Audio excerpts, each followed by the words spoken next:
èyí lé o ìyàwó ṣubú lulẹ̀ lásìkò ayẹyẹ àìsùn ìgbéyàwó kọ̀la ló bá gbabẹ̀ kú.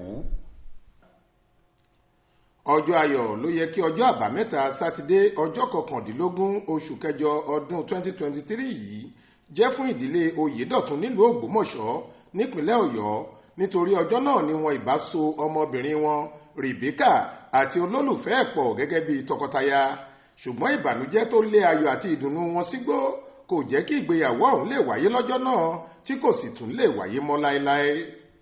gbogbo ètò ló ti tò gẹ́gẹ́ báláròyé ṣe gbọ́. àwọn ẹbí ọkọ ti dé sílùú ògbómọ̀ṣọ́ lọ́jọ́ jímọ̀ fún ètò mọ̀mí-mọ̀ pẹ̀lú ìrètí pé lẹ́yìn ayẹyẹ ìgbéyàwó tí yóò wáyé lọ́la ìyẹn sátidé tó kọjá wọn yóò máa mú Rebecca lọ sílùú Abẹ́òkúta nípìnlẹ̀ Ògùn láti máa lọ ṣèyàwó lọ́ọ̀dẹ̀ ọmọ àwọn Abíọ́dún Olúwadámiláre.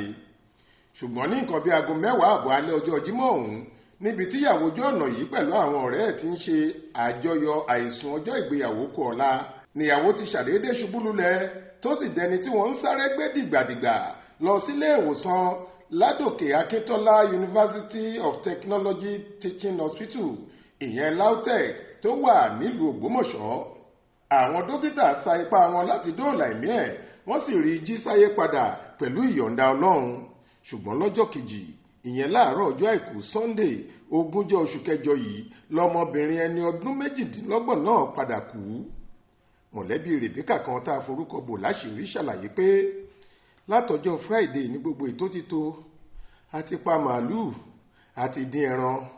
àwọn ẹbí ọkọ sì ti dé láti Abẹ́òkúta sí ilé àwọn ìyàwó tó wà ní àdúgbò kíátẹ́kà nílùú Ògbómọ̀ṣọ́ níbi tí bàbá ìyàwó Evangelist Moses Oyèdọ̀tun kọ́lé sí, àti ra ewédú àtàwọn èròjà tá a fẹ́ lò tá a sì ti gbáradì fún ìnáwó náà. ṣùgbọ́n ayẹyẹ yìí kò wáyé nítorí ìṣẹ̀lẹ̀ tó ṣẹlẹ̀ yẹn. bàbá olóògbé Evangelist Oyèdọ̀tun tó jẹ́ ajínrere ìjọ kérúbù àti sẹ́ráfù tó wà ládùúgbò tí wọ́n ń pè ní ìsàlẹ̀ high school ṣàlàyé pé gbogbo nǹkan ń lọ déédéé títí di nǹkan bí aago 10:00 alẹ́ ọjọ́ Friday, àfi nígbà tóun àtàwọn ọ̀rẹ́ ẹ̀ ń ṣayẹyẹ àṣálẹ́ ọjọ́ ìgbéyàwó kọ̀la tó ṣàdédé ṣubú lulẹ̀. a gbé e dìgbàdìgbà lọ sọsibítù LAUTECH nílùú Ògbómọ̀ṣọ́ wọ́n jí sáyé padà.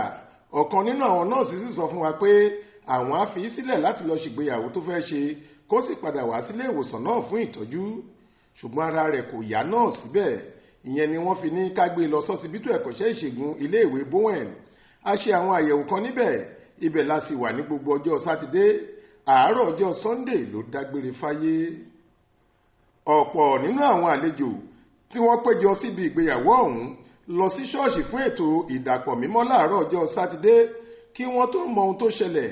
nígbà tí wọ́n débẹ̀ tí wọn kò rí pé ètò ìgbéyàwó kankan fẹ́ wáyé ni wọ́n bẹ̀rẹ̀ sí í fura.